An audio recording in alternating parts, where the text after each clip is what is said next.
নমস্কার বন্ধুরা, সিলেটি রান্নাঘর পরিবারের সবাইকে স্বাগত। আজকে আমি বেগুন ভাজা করবো। তেল কম দিছি, বেগুনটা জড়জড়া করে ভাজা করবো।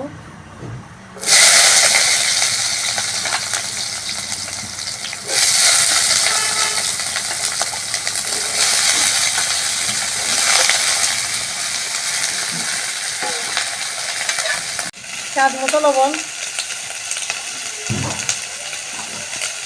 হলুদ,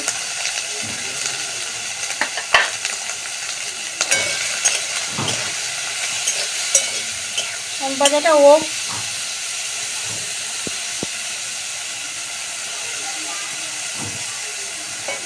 নাড়িয়ে দিলাম ভাজাটা সিদ্ধ।